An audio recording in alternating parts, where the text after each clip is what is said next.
Hi, it's Dr. Sandy Queen with Queen Homeschool Supplies, and today I want to start a series of videos for you on homeschooling through difficult times. And this is actually all taken from my book, Homeschooling Through Adversity, which you can find on our website at queenhomeschool.com. I want to talk a little bit about something that was really hard for me to talk about when I first started talking about this, but now it's history for me, and so it's easier for me to talk about it. I am a frequent homeschool convention speaker, and I was speaking at a homeschool convention in Pennsylvania a number of years ago, and at that time my youngest son Jeremiah, who you can see pictured here, this is an old picture of my family, but this little guy right here is Jeremiah. There's my husband and I with all 6 of our kids.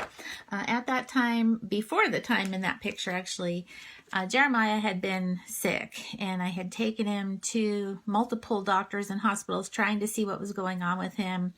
Asked them to do blood work and nobody would.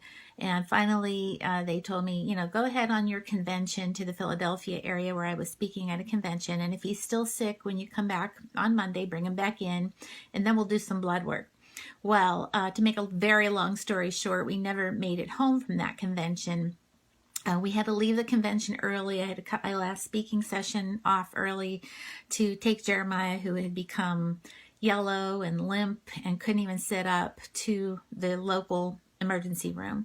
And I carried him in there, limp in my arms, and insisted that they do blood work. And they took us back right away, did blood work, called an ambulance that took us to the Children's Hospital Philadelphia, which was about an hour from there, and they admitted us there on the cancer floor. And the next day, Jeremiah was diagnosed with cancer. And so we spent 3 weeks in the hospital out there, which was 7 hours from home. During that time, it was right at the cusp of our busy traveling speaking season, since that's how we normally make our income.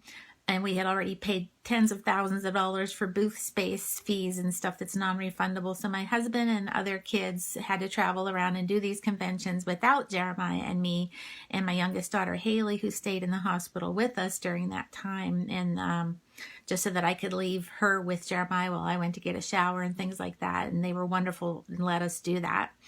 It's amazing the things that they will let you do in the children's cancer ward at the hospital. So anyhow, during that time, as you can imagine, life was in upheaval. My oldest daughter had just turned 18, and there she was stuck at home for these 3 weeks by herself, running Queen Homeschool Supplies, while I was in the hospital with her younger brother 7 hours away, who had just been diagnosed with cancer, and her dad and siblings were all traveling around the country trying to sell books.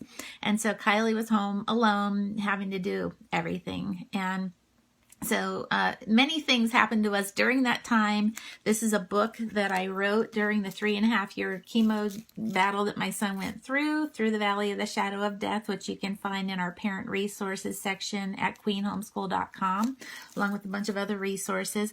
But I don't even want to talk to you about just that. That's just setting the stage, telling you where I'm starting from. I know what it's like to homeschool during difficult times. And here we are all on quarantine for the coronavirus, and we're having some difficult times, maybe homeschooling and just getting through everyday life and being maybe a little fearful.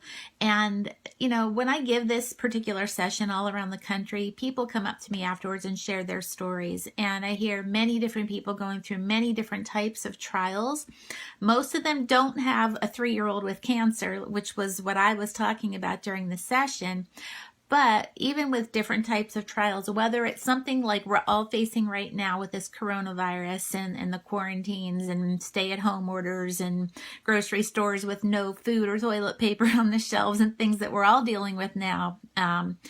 It may be something like an illness. It may be financial crisis. It may be divorce. It may be death of a loved one. It may be something completely different that I didn't mention.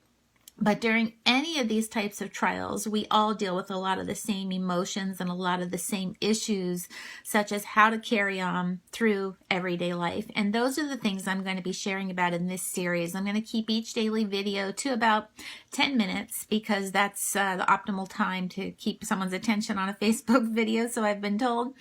and as well as to upload the video.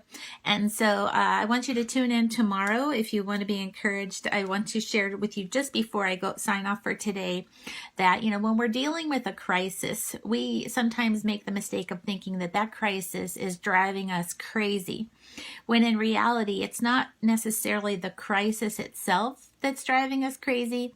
It's our desire to control that crisis situation and knowing that we can't. It's totally out of our control. My son's cancer diagnosis was totally out of my control.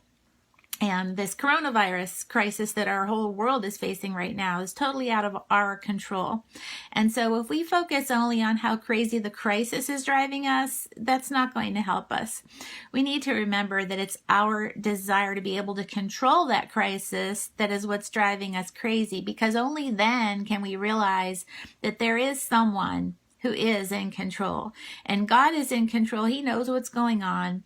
He is the only one who can control this crisis or any crisis. And so I want to encourage you with a few scripture verses. I'm not going to read them for sake of time, but Psalm 55:22 is one that's very encouraging. Psalm 23:4. Isaiah 41:10. These are some verses to look up that were very encouraging to me during this time that I had mentioned, and still are. So I will share tomorrow about just the practical, everyday, how to homeschool, how to run the household, how to get things done when you're dealing with crisis. So I hope you'll join me for that video tomorrow.